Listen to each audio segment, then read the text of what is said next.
রাজ্যের এটা বিশাল জয়, বিশাল জয়। এতদিন ধরে যা সব বলে আসছে, এই চাই ওই চাই, আন্দোলন আন্দোলন, রাজ্যের যে অধিকার আছে সেই অধিকারটাকে তো এস্টাবলিশ করে দিল কোর্ট। রাজ্য ঠিক করবে কোকে কারা কারা পাবে। এরা দেখবেন দুর্নীতি যারা করেছে বারবার উঠে পড়ে লাগছে দুর্নীতিগ্রস্তদের পাশে থাকার জন্য। সিঙ্গেল বেঞ্চের অর্ডারটা ছিল, তখন ওরা কাঁচুমাচু হয়েছিল, ডিভিশন বেঞ্চে গিয়েছে, যারা সম্মানীয় বিচারপতি তাদের অ্যাঙ্গেল থেকে এটা বলেছে এই আবার এই যে ডিভিশন বেঞ্চে কল্যাণবাবুরা চওড়া হাসি হাসছে, মামলা সুপ্রিম কোর্টে যাবে না কে বলেছে? সাময়িক সময়ে কল্যাণবাবুরা একটু শান্তির নিশ্বাস। আর বাঙালিদের জন্য এনারা পথে নামেননি, নিজেদের ভোট ব্যাংকে সুরক্ষিত রাখার জন্য পথে নেমেছে। আমি দায়িত্ব নিয়ে বলছি, যদি বাঙালিদের কথা ভাবতো রাজ্যের মুখ্যমন্ত্রী উড়িষ্যা সরকারকে, মহারাষ্ট্র সরকারকে, গুজরাট সরকারকে বলিষ্ঠ কণ্ঠে না প্রতিবাদ জানাতো এবং অফিসিয়ালি করতো সে লড়াই।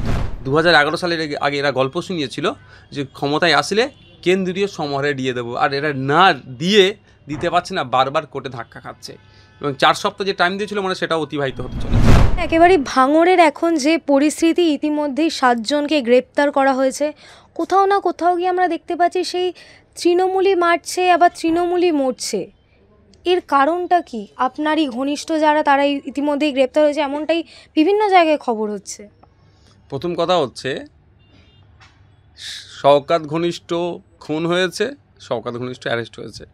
এবার আমি যদি বলি আমার জেলা পরিষদের সদস্য রাইনুর হক আমার কেউ নয় বলে বেড়াচ্ছি, খাতায় কলমে প্রমাণ হয়ে যাচ্ছে আমাদের জেলা পরিষদ সদস্য, তাহলে কি করব আমি?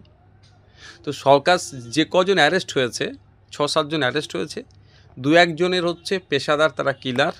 বাকি প্রত্যেকের প্রেজেন্ট পলিটিক্যাল অ্যাফিলিয়েশন যদি আমরা দেখতে পাই, প্রেজেন্ট রাজনৈতিক যে দল তারা করছে, প্রত্যেকের একটা বাদ যায় মানে তারা তৃণমূল। হ্যাঁ আছে, শওকত সাহেব হাত ধরে তৃণমূলে জয়েন করিয়েছে 1.5 বছর আগে। সে যদি কোনো অন্যায় করে, তার যদি অপরাধ আমাকে নিতে হয়, তাহলে এখন রাহুল গান্ধীকে জবাব দিতে হবে, সোনিয়া গান্ধীকে জবাব দিতে হবে, যেহেতু কংগ্রেস ভেঙে তৃণমূল তৈরি হয়েছে, তাদের জন্য পশ্চিমবাংলার 26,000 চাকরি বাতিল হয়েছে কেন? আর এখন মমতা ব্যানার্জিকে জবাব দিতে হবে শুভেন্দু অধিকারী মুসলমানদের বিরুদ্ধে এত অবাঞ্ছিত মন্তব্য করছে কেন? যদি কিন্তু সেইটাই বলছি, যে অ্যারেস্ট হচ্ছে সে তৃণমূলের ঝান্ডা নিয়ে ঘুরছে, স্যারপো মারাচ্ছে, তারপরে সে যদি আইএসএফের হয়ে যায়, তাহলে এইগুলো জবাব দিতে হবে। আর বিমান বসু স্যারকে জবাব দিতে হবে, মোহাম্মদ সেলিম সাহেবদেরকে জবাব দিতে হবে যে শওকত মোল্লা নটোরিয়াস ক্রিমিনাল হলো কী করে। কারণ শওকত মোল্লা সাহেব সিপিএম থেকে গিয়েছে। প্রিভিয়াস রেকর্ড দেখে যদি কেউ বলে এটা ওর লোক সেই লোক, তাহলে আমি এগুলো বলবো এদের প্রিভিয়াস রেকর্ড এই। শওকত সাহেব এখন পুরো মুখ চোখ দেখবেন কেমন পাড়া হয়ে গেছে, ও দেখবেন ঘামছে, মুখের আকৃতি বদলে গেছে, কেন খাঁচায় ঢোকার কাছে এসে গেছে।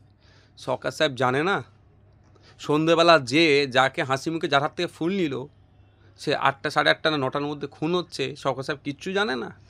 সিডিআরটা চেক করা হোক, কে কোথায় ছিল, যারা গ্রেফতার হয়েছে, শওকত সাহেবের রাইট, লেফট, ফ্রন্ট, ব্যাক যারা দাঁড়িয়েছিল তাদের সিডিআর চেক করা হোক, দেখতে পাবেন। কে ফাইন্যান্স তুলে দেয় কাকে, সব তথ্য আমাদের কাছে এসে পৌঁছেছে। আমরা চাই ভাঙড়ের ওই ব্যক্তি আব্দুর রাজ্জাক খাঁকে যারা খুন করেছে প্রত্যেকে সর্বোচ্চ শাস্তি পাক। এখন যারা খুন করেছে সবকটাই রাজনৈতিক পরিচয় তৃণমূল, সেইটা থেকে পরিত্রাণ পাওয়ার জন্য, আর শুধু তৃণমূল নয়, সবকটা আবার শওকত ঘনিষ্ঠ। তৃণমূলের থেকেও বড় জিনিস হচ্ছে শওকত ঘনিষ্ঠ। আর শওকত ঘনিষ্ঠ হওয়ার পরও তো শওকত স্যার পুরো ব্যাপারটাকে ডিনাই করলে কি হবে? ইনভেস্টিগেশন অফিসাররা আছে, ইনভেস্টিগেশন চলছে। দেখুন রুট খুঁজে পাওয়া গেছে, মোফাজ্জেল মোল্লা নাম বলেছে, রুট এটা ওই মোফাজ্জেল মোল্লা রুট, তারপরে জাকির মোল্লা যে অলরেডি 10 বছর না 12 বছর জেল খেটেছে, তাকেও গ্রেফতার করেছে। তো এগুলো পাওয়া গেছে। আজকে যদি কলকাতা পুলিশ, আমি আশা করছি পজিটিভ চলছে, আগামীতেও পজিটিভ চলবে। আমি অনুরোধ করব পুলিশের কাছে যে আব্দুর রাজ্জাক খাঁর পলিটিক্যাল অ্যাফিলিয়েশনের থেকে বড় কথা একজন ভাঙড়ের মানুষ, তার জন্য ওর বিচার যারা খুন করে যেন সর্বোচ্চ শাস্তি পায়। সুতরাং একজন রাজনৈতিক কর্মী হিসাবে তাকে না ট্রিট করে, তাকে একজন জনগণ হিসাবে এবং তাকে খুন করেছে তাদের বিরুদ্ধে যাতে ব্যবস্থা গ্রহণ করে, এটার দায়িত্ব নিক। এখন ঠিকঠাক চলছে। যদি মনে হয় ইনভেস্টিগেশনের পার্টটা কোনো দিকে টার্ন নিচ্ছে, ভুল পথে পরিচালিত হচ্ছে, সিবিআই মামলা হবে, পরিবারকে সাথে নিয়ে সিবিআই মামলা করব, দুধকে দুধ পানিকে পানি করে দেবে। বারংবার আপনার নাম উঠে আসছে চর্চার শিরোনামে। দেখুন একটা কথা বলি, সরকার সাহেব যদি মাটি থেকে আলো ঘেয়ে দাঁড়িয়ে বলে, ভাঙড় সহ রাজ্যের মানুষ এটা বিশ্বাস করবে না যে নওশাদ সিদ্দিকী কাউকে খুনের নিদান দেবে। কারণ আমি মারামারি হানাহানি এই রাজনীতিটা বন্ধ করার পক্ষে। তো আমি শিক্ষা, স্বাস্থ্য, কর্মসংস্থানের বিপ্লব ঘটানোর পক্ষে। এই বোম, গুলি, পিস্তল, হিংসা, বিদ্বেষকে দাফন, শ্মশানে দাহ করা আর কবরে দাফন করার পক্ষে। দাদা, এই যে তৃণমূল মারছে, তৃণমূল মরছে, ওই বাংলা কথায় যেটা বলে কাকি কাকের মাংস খাচ্ছে, এই রাজনীতিটা হঠাৎ করে 26-এর আগে আরও আমি আপনাকে বলি, বাংলা একটা প্রবাদ, প্রচলিত প্রবাদ, যে কাক কাকের মাংস খায় না। সে দাদুদের আমল থেকে বাবারা শুনেছে, বাবাদের কাছ থেকে আমরা শুনেছি আমাদেরকে। কিন্তু এখন বলছে তৃণমূলের মাংস খাচ্ছে। আপনি দেখুন বসিরহাটে, মালদাতে, বীরভূমে, বিভিন্ন জায়গায় দেখুন কীভাবে। আচ্ছা, ময়ূরেশ্বরে একজন মন্টেশ্বরে মন্ত্রী মহাশয়, তার গাড়ি আক্রমণ করছে কে? তার দলের লোকেরা। এটা তোলা নিয়ে ঝামেলা, কে কতটা কন্ট্রোল করবে এই নিয়ে ঝামেলা, আদর্শগতই লড়াই নয় এদের। তবে আমি অনুরোধ করব, এই মারামারি বন্ধ হওয়া দরকার। রাজ্যের এটা বিশাল জয়। এতদিন ধরে যা সব বলে আসছিল, এই চাই ওই চাই, আন্দোলন, রাজ্যের যে অধিকার আছে সেই অধিকারটাকে তো এস্টাবলিশ করে দিল কোর্ট। রাজ্য ঠিক করবে কে কারা পাবে। রাজ্য তো করেছে, রাজ্য তো আনটেন্টেডদের জন্য করেছে, টেন্টেডদের জন্যও করেছিল। টেন্টেডদের কথা হাইকোর্ট বাদ দিয়ে দিয়েছে। শুধু আনটেন্টেড যারা, টেন্টেড মাত্র 180 জন অ্যাপ্লাই করেছিল, তার চেয়ে বেশি অ্যাপ্লাই করেনি। আর এখানে তো তোমার আনটেন্টেডদের যারা অ্যাপ্লাই করবে তারা পরীক্ষায় বসলে তবে হবে, মেরিটে আসতে হবে। আর আনটেন্টেডদের জন্য তো 10 নম্বর এক্সট্রা দেয়া আছে। ওদের বক্তব্য ছিল এখানে সেগ্রিগেট করো আনটেন্টেডদের জন্য বা ইয়েদের জন্য। হয় কখনো 15,000 লোকের সেগ্রিগেশন হলো 34,000 থেকে। এবার যদি কেউ 20 পায় তাহলে আমাকে তাকেও দিতে হবে, যে 70 পেয়েছে সে তাকে বাদ দিয়ে 20কে দিতে হবে। এটা হয় নাকি কখন? এটা অযৌক্তিক কথাবার্তা, তো অযৌক্তিক কথাবার্তা। অতএব যেটা হলো দেখা যাক, এরপর ওরা নিশ্চয়ই সুপ্রিম কোর্ট করবে, তারপর দেখবো আমরা কী হয় করানো যায়। এরা দেখবেন দুর্নীতি যারা করেছে বারবার উঠে পড়ে লাগছে দুর্নীতিগ্রস্তদের পাশে থাকার জন্য। সিঙ্গেল বেঞ্চের অর্ডারটা ছিল, তখন ওরা কাঁচুমাচু হয়েছিল, ডিভিশন বেঞ্চে গিয়েছে, যারা সম্মানীয় বিচারপতি তাদের অ্যাঙ্গেল থেকে এটা বলেছে এই প্রসঙ্গগুলো। কিন্তু আমি যতটুকু জানি, আমার জানার মধ্যে ভুলও থাকতে পারে, যে সুপ্রিম কোর্ট যে গাইডলাইন বেঁধে দিয়েছিল কিছু ক্ষেত্রে গাইডলাইন ব্রেক হয়েছে। তো আবার এই যে ডিভিশন বেঞ্চে কল্যাণবাবুরা চওড়া হাসি হাসছে, মামলা সুপ্রিম কোর্টে যাবে না কে বলেছে? সাময়িক সময়ে কল্যাণবাবুরা একটু শান্তির নিঃশ্বাস নিচ্ছে স্বল্প সময়ের জন্য, কারণ বারবার কোর্টে গিয়ে ধাক্কা খাচ্ছে, তো দুর্নীতি অন্যায় করেছে এটার জন্য।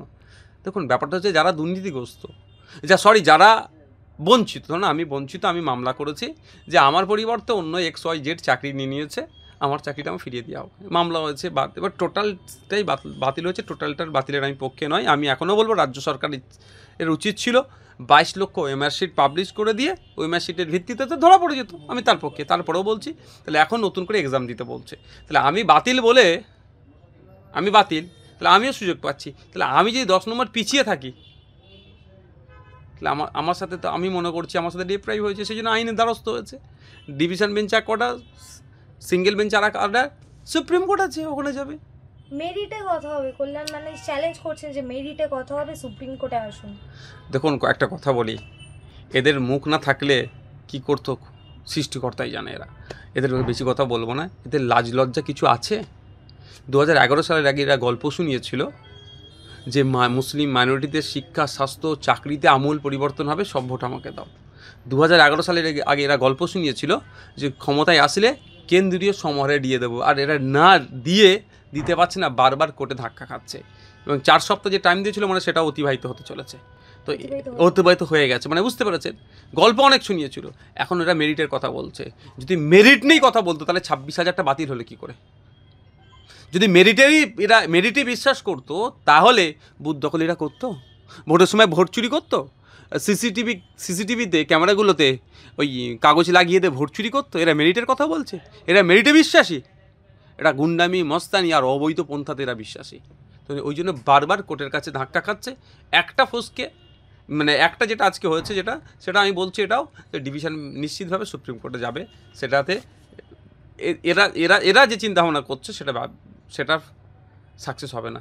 কল্যাণ ব্যানার্জিকে আমরা কোর্টে কার্যত, সুপ্রিম কোর্ট বলুন বা হাইকোর্ট কার্য দেখছি বারংবার যারা চিহ্নিত অযোগ্য অর্থাৎ যারা দুর্নীতি করে চাকরি পেয়েছে তাদের জন্য বারংবার ব্যাটিং করছেন। এদিকে মুখ্যমন্ত্রী একেবারে নেতাজি ইন্ডোর থেকে দাঁড়িয়ে বলেছিলেন একজন যোগ্যর চাকরি যাবে না, প্রথমে যোগ্যদের পাশে থাকবো পরে অযোগ্যদের।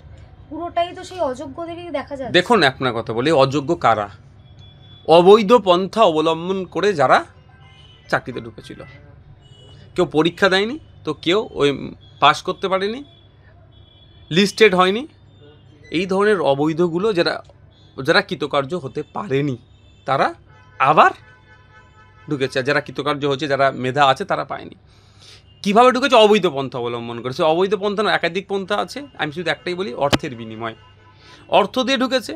এখন যদি তাদেরকে বাঁচাতে না পারে টাকাটা রিটার্ন দিতে হবে, সে অর্থ রিটার্ন দিতে হবে। সে রিটার্ন বুথের স্তর থেকে বা ব্লকের স্তরে নেতারা টাকাটা তুলেছে, সে টাকা কি আর ওখানে আছে? এ ঘাট হোকাট করতে করতে কলকাতাতে কোনো একটা বিখ্যাত ঘাটে এসে পৌঁছেছে। সুতরাং সেখান থেকে একটা ইনকামিং আছে, আউটগোয়িং নাই। আছে ইনকামিং আছে, আউটগোয়িং হবে না। ফলে আউটগোয়িংয়ে যখন জায়গা নেই, আমি যদি অবৈধ পন্থাতে কেউ অবৈধ পন্থা অবলম্বন করে টাকা দিয়ে চাকরি পেয়েছে, তার চাকরি এখন পার্মানেন্টলি বাতিল হয়ে যাবে। তো বলবে ভাই আমি টাকা দিয়েছিলাম চাকরির জন্য, চাকরি বাতিল হয়েছে, আমার টাকা ফেরত দাও। দিতে পারবে না। যখন দিতে পারবে না, পিঠের চামড়া থাকবে কি? শুধু চামড়া থাকবে কি? আর বলতে পারবেন পাবলিক যেটা ইচ্ছা করে নেবে। তাহলে তাদের কেন যে অযোগ্যগুলোকে বাঁচানোর জন্য এত তৎপরতা দেখাচ্ছে? ওই যে ইনকামিং আউটগোয়িংয়ের রাস্তা নেই, ফলে বুথের স্তরে তো গণধুলাই হতে পারে। যদি এটা আমি পক্ষপাতী নই, এটাকে আইন হাতে তুলে নেবেন না, আমি বোঝানোর জন্য বলছি। জনরসের শিকার হতে পারে, সেই জন্য বারবার অযোগ্যদের পাশে থাকছে। যোগ্য বাঙালিরা আজকে বঞ্চিত হচ্ছে। আমাদের প্রত্যেকটা বাংলার মানুষকে, পশ্চিমবাংলার নাগরিককে আওয়াজ তুলতে হবে, যোগ্যদেরকে যথাযথ সম্মান দিয়ে স্কুলে আবার ফেরত নিয়ে যেতে হবে। অযোগ্যগুলোকে ঘাড় ধরে স্কুল থেকে বার করতে হবে। দাদা, এই যে আপনি বললেন যোগ্য বাঙালিরা বঞ্চিত হচ্ছে, আজকে আমরা দেখলাম একেবারে কলেজ স্কোয়ার থেকে ধর্মতলা অবধি বাঙালিদের বাঁচানোর জন্যই কিন্তু একেবারে রাজপথে মুখ্যমন্ত্রী এবং অভিষেক ব্যানার্জি। সেই জায়গায় এই চাকরিহারারাই যখন নবান্ন অভিযান করে তখন পুলিশের লাঠিচার্জ। মুখ্যমন্ত্রী তো সেবেলাও দেখা করতে পারেন। দরকার ছিল তো একটা টিমের সাথে দেখা করার, সন্তানের মতো কারো। যাই ঠিক আছে, কি হচ্ছে বছর সমাধান হবে, সেই জায়গাটা আছে। তাহলে অযোগ্যগুলো আবার পরের দিনে মিছিল করতে পারে যে আমরা টাকা দিয়েছি, একে অমুককে এত টাকা দিয়েছি, আমাদের না বাতিল হয়। এই ভয় হয়তো দেখা করেনি। আর বাঙালিদের জন্য এনারা পথে নামেননি, নিজেদের ভোট ব্যাংকে সুরক্ষিত রাখার জন্য পথে নেমেছে। আমি দায়িত্ব নিয়ে বলছি, যদি বাঙালিদের কথা ভাবতো রাজ্যের মুখ্যমন্ত্রী উড়িষ্যা সরকারকে, মহারাষ্ট্র সরকারকে, গুজরাট সরকারকে বলিষ্ঠ কণ্ঠে না প্রতিবাদ জানাতো এবং অফিসিয়ালি করতো সেই লড়াইটা। হ্যাঁ, রাস্তায় নামা দরকার আছে, আমি 100বার রাস্তায় নামো, কিন্তু এনার অ্যাজ চিফ মিনিস্টার আর তৃণমূল কংগ্রেসের সুপ্রিমো দুটো কিন্তু তফাৎ। চিফ মিনিস্টার হিসাবে যে রিয়াকশানটা হতো, তৃণমূল কংগ্রেসের সুপ্রিমো হিসাবে সেই রিয়াকশান হবে না, ওই রাজনীতি হবে। রাজনীতি করতে একদম।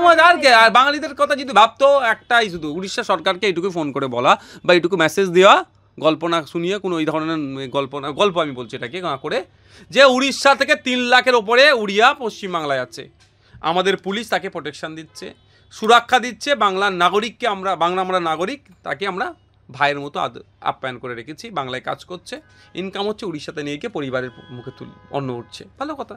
আর যদি 3 লাখকে আমরা সহ্য করতে পারি, আমাদের 30,000 বাঙালিকে সহ্য করতে পারবে না? আমাদের হুগলি জেলার চুচুড়াতে দেবাশিস দাস সম্ভবত নাম, অপরাধটা কী ছিল? বাংলায় কথা বলার জন্য। অপরাধটা কোথায় ছিল? মন্দির বাজারের, বাংলায় কথা বলার জন্য। অপরাধটা কী ছিল? মেদিনীপুরের ছেলেটির উড়িষ্যাতে গিয়ে অত্যাচারের বা হ্যারাসমেন্টের শিকার হতে হচ্ছে, বাংলায় কথা বলার জন্য। অপরাধটা কী ছিল? বারাসাত কদমগাছি ছেলেগুলোর পরিবারগুলো, ওদের লোকগুলোর মশারি বিক্রি করতে যাচ্ছে, শাড়ি বিক্রি করতে যাচ্ছে। বিজেপিকে দোষারোপ করছেন তিনি এই পুরো ঘটনায়। বাস্তব বিজেপি রাজ্যে ম্যাক্সিমাম হচ্ছে, আপনার এতে হচ্ছে, কর্ণাটকাতে হচ্ছে, যেটা কংগ্রেস পরিচালিত রাজ্য, সেখানেও হচ্ছে, বাঙালিদের উপর অত্যাচার হচ্ছে। তো এটা সমাধান করতে গেলে কি একদম মুখ্যমন্ত্রীকে এই ধরনের স্ট্যান্ড নেওয়া দরকার, যে যদি আমার নাগরিকের ওপরে আক্রমণ হয়, আমার নাগরিককে আমি ফেরত নিয়ে আসবো, তোমার নাগরিককে আমি ব্যাক করবো। আমি তখন ভারতবর্ষের ফ্রিডম অফ মুভমেন্ট আছে, রাইট টু মুভমেন্ট, ভারতবর্ষের যে কোনো প্রান্তে সংরক্ষিত এলাকা ছাড়া আপনি যেখানে ইচ্ছে যেতে পারি, আটকাবে কে? সংবিধান বহির্ভূত কাজ করছে। সুতরাং এটাকে অন 31কে সামনে রেখে ওই রাজ্যের বিরুদ্ধে মামলা ঠুকতে পারে আমার রাজ্য, সেটা করেনি কেন?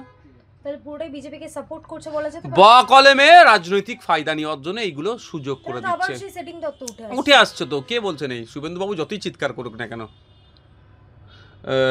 আপনার যারা আছে বিজেপি যতই চিৎকার করুক না কেন, দিনের শেষে সেটিং করে বসে আছে, বাংলার মানুষকে প্রতিদিন ফুল বানাচ্ছে।